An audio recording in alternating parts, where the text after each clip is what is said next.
Daily dose. मैं हूं राना सजाद। हम मौजूद हैं प्रोफेसर डॉक्टर जुल्फ़कार हैदर साहब के साथ। डॉक्टर साहब पाकिस्तान के मारूफ हार्ट सर्जन हैं, वेस्कुलर सर्जन हैं। आज हम बहुत ही कॉमन जो मसला है, हर जो घर घर की कहानी है, जैसे सास बहू की कहानी होती है, ऐसे ये भी घर घर की कहानी है। ब्लड प्रेशर की बात कर रहा हूँ मैं। जो ब्लड प्रेशर है वो आजकल घर घर की कहानी है।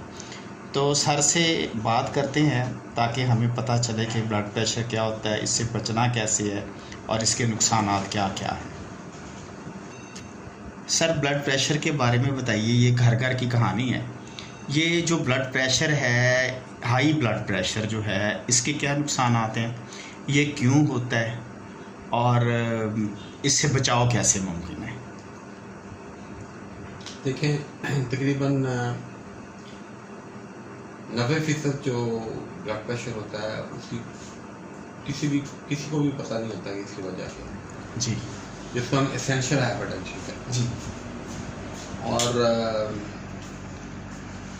10% ऐसा होता है जिसमें पीपल नो कि इसकी ये वजह है, जिसमें लेकिन बेहतर ये है कि मैं वो बात करूँ जो कि कॉमन है। जी, बिल्कुल। अब ये कि इसमें एक ही जो है दवाई के अलावा, सीधा मैं दवाई की तरफ नहीं आऊँगा।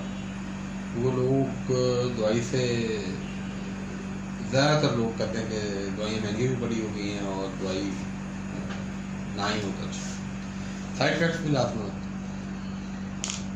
लेकिन ये जब आपकी ब्लड प्रेशर की किसी भी चीज़ की आप बात करते हैं तो आप ये देखते हैं कि एक तो चलो ब्लड प्रेशर या हाइपरटेंशन है, दूसरा है कि कितनी है। जी।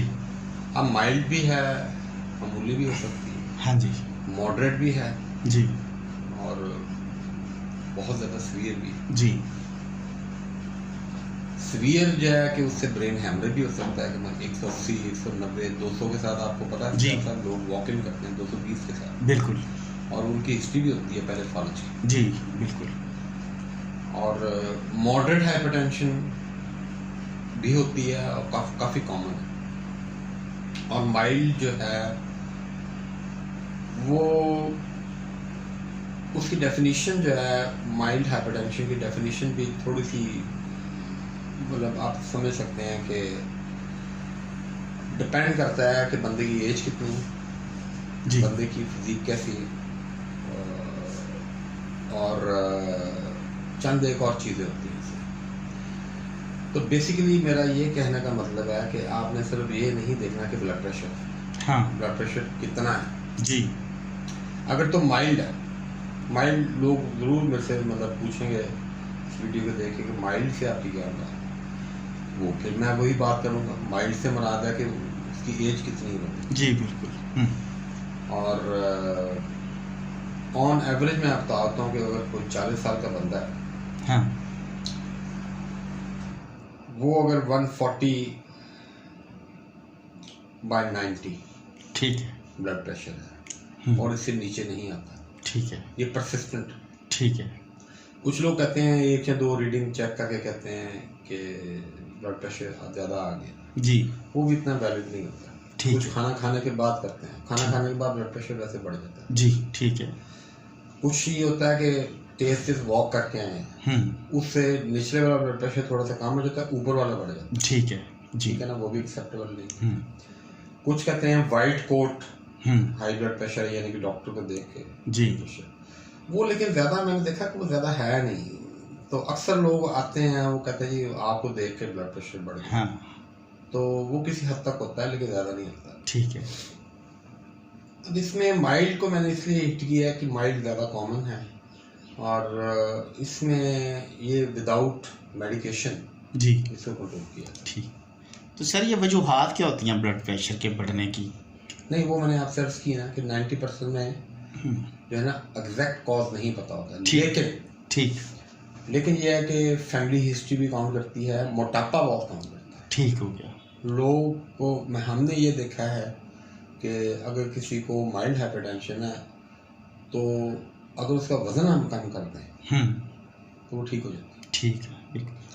तो ये एक बहुत बड़ा प्री डिस्पोजिंग फैक्टर है हाई ब्लड प्रेशर का, मोटापा। जी बिल्कुल। तो वज़न कम करके और रेगुलर एक्सरसाइज करके, और जो है अब ये भी थोड़ा सा ना कंट्रोवर्शियल हो गया। किसी ज़माने में जब नया नया MBBS किया था तो कहते थे कि जी नमक कम करना है, जी जी, तो उससे ब्लड प्रेशर ठीक हो जाएगा। हाँ, ऐसा भी 100% ट्रू नहीं है। ठीक है। तो वो कुछ लोग रिस्पॉन्ड करते हैं नमक कम करने को, कुछ लोग रिस्पॉन्ड नहीं करते। बिल्कुल ठीक है। लेकिन टू बी ऑनेस्ट जो सबसे अहम चीज़ है वो कार्डियोवास्कुलर एक्सरसाइज है। ये नहीं कि वेट ट्रेनिंग करनी शुरू करें। ठीक है, बिल्कुल। मतलब कार्डियो एक्सरसाइज। मतलब आप ब्रिस्क वॉक करें, आप अगर फिट हैं तो रनिंग करें। अच्छा, इसमें मैं थोड़ा सा इजाफा करता हूँ जो बहुत इम्पोर्टेंट है। वो ये है कि फ़र्ज़ किया कि किसी को 140/90 ब्लड प्रेशर, ठीक है, वो मेल या फीमेल है, वो 40 ईयर है लेकिन वो डायबिटिक है, शुगर है जी, तो वो फिर सूरत हाल यकसर बदल जाती है। बिल्कुल ठीक है। क्योंकि हम ये शुगर के मरीजों में हम 135/80 से ऊपर नहीं जाने देते ब्लड प्रेशर। ठीक है। यानी शायद मेरे से कोई डिफर करे तो वो ये कह रहे जी 135/85। तो उसमें फिर वो जैसे मैंने आपको पहले अर्ज़ की कि सिर्फ एक चीज़ को लेबल नहीं करते, उसकी क्वांटिटी भी देखनी है। जी बिल्कुल। फिर अब मैं नेक्स्ट स्टेज पे आ गया हूँ कि उसके साथ और एसोसिएटेड रिस्क फैक्टर्स भी देखने हैं। जी, मतलब फ़र्ज़ किया कि जो मैंने अभी आपको एग्जांपल दिया कि डायबिटिक है, जी, मैं पर्सनली उसको एंटी कोलेस्ट्रॉल मेडिकेशन पे डालूंगा जी, और उसके ब्लड प्रेशर को अग्रेसिवली कंट्रोल करूँगा, बिल्कुल सही, एक्सरसाइज के अलावा। ठीक है, बिल्कुल दूंगा। बिल्कुल। तो ये मुख्तसर सी गुफ्तगू का आपको अंदाज़ा हो गया होगा कि हम एक चीज़ नहीं देखते। बिल्कुल। मतलब जो ब्लड प्रेशर का मरीज़ है उसको शुगर भी है तो उसको बहुत ज़्यादा एग्रेसिवली और बड़ा केयर करने की ज़रूरत होती है और नज़र रखने की। और उसकी सजासा वजह ये है कि ये नहीं होता कि किसी को अगर ब्लड प्रेशर है और शुगर है तो 1+1 = 2 नहीं। हाँ, वो 1+ नहीं होता, वो पता नहीं 10 टाइम या 20 टाइम या 100 टाइम मल्टीप्लाई हो जाता है। बिल्कुल। अगर फ़र्ज़ किया एक पेशेंट आया है, वो 40 साल का है, उसकी फैमिली हिस्ट्री में हार्ट प्रॉब्लम है, उस बंदे को शुगर भी है, हाँ, उसको माइल्ड सा ब्लड प्रेशर भी है। जी। फिर मैं आपको कहता हूँ चलो अपना कोलेस्ट्रॉल चेक कराओ, वो कोलेस्ट्रॉल चेक तो वो भी हाई है, तो पिक्चर सारी बदल जाती है। बिल्कुल। हो सकता है कि 5-6 साल के बाद वो हार्ट की पेन के साथ है। हाँ, बिल्कुल। तो ये पर्सनली डॉक्टर्स जो हैं उनको वो जो ना सारी चीज़ें मद्देनज़र रख के ठीक। फिर मैं आपको एक बात बताऊँ कि अनफॉर्चुनेटली ये प्राइमरी हाइपर एल्डोस्टेरोनिज्म वो पाकिस्तान में क्वाइट कॉमन है लेकिन मिस हो जाता है। मैंने कई केसेस देखे, 2 तो रिसेंट याद है।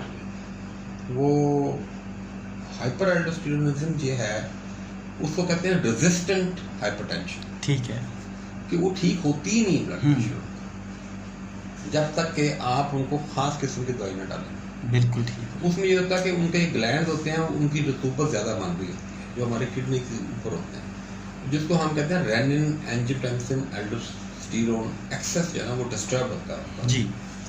तो वह उसका जो है ना इलाज मखसूस किया जाता है, उसका टेस्ट भी मैं करवा लेता हूँ, लेकिन मुझे वो मखसूस दवाई है वो देने से मुझे पता लग जाता है कि ये बंदे को प्राइमरी हाइपर एल्डोस्टेरोनिज्म था।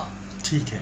अच्छा, एक मैं आखिर में ये इजाफा करता जाऊँ, लोग कहते हैं कि जी डॉक्टर दवाइयाँ बढ़ देते हैं, लेकिन हमारी भी मजबूरी है क्योंकि हमारे मुल्क में रिसर्च कोई नहीं होती। हाँ, वेरी फ्रेंकली हमारे मुल्क में ज़ीरो रिसर्च है जी। किसी जिसको कहते हैं ना कि वो रिसर्च जिसको दुनिया माने, सिर्फ रिसर्च करने वाला ना माने तो वो इस वक्त जो चल रहा है ना मॉडरेट टू सीवियर हाइपरटेंशन जी, उसका ट्रीटमेंट वो कहते हैं 1 नहीं 2 नहीं 3 दवाइयों से करें।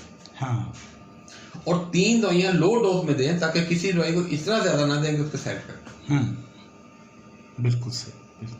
मेरा ख्याल में आपको मुफ्त जी बिल्कुल। बहुत शुक्रिया सर आपका, ब्लड प्रेशर के बारे में आपने आपको मैं एक और बताता हूँ, ब्लड प्रेशर लेना भी लोगों को नहीं आता। हाँ हाँ। ब्लड प्रेशर लेने की टेक्निक ये है, मैं आपको बता दूँ पब्लिक में, कि ये जो मेरे बाजू का है जी, ये हार्ट है इधर, ठीक है, ये हार्ट के लेवल पे होना चाहिए। बिल्कुल ठीक है।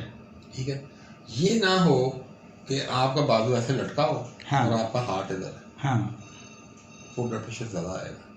या बाजू आप ऐसे करके ब्लड प्रेशर ले रहे हैं, वो कम आएगा। तो बेसिकली हम जिस एटमॉस्फेयर में रह रहे हैं, हम समझते हैं ना कि जीरो पर, ये जीरो नहीं है जी। ये जिसको हम जीरो कहते हैं ना, वो 360 मिलीमीटर ऑफ एटमॉस्फेरिक प्रेशर। बिल्कुल सही। फॉर एग्जाम्पल इंटरेस्टिंगली, जी, अगर मैं बताऊँ कि किसी बंदे का फर्ज किया कि ऊपर वाला ब्लड प्रेशर 100 है, हाँ, तो मैं उसको कहूँगा कि उसका ब्लड प्रेशर है 460। ठीक है, हाँ, तो लेकिन 360 को हम जीरो तस्वर करते हैं। हाँ, तो ये बड़ा इम्पोर्टेंट है बैरोमेट्रिक पॉइंट ऑफ व्यू से जी, बिल्कुल ठीक है। बहुत शुक्रिया सर, आपने बड़ी अच्छी इन्फॉर्मेशन दी है। उम्मीद है लोगों को इससे फ़ायदा होगा और रहनुमाई हासिल होगी। अगली एपिसोड में एक नई बात आपको बताएंगे। आपका बहुत शुक्रिया। अस्सलाम वालेकुम। Thank you.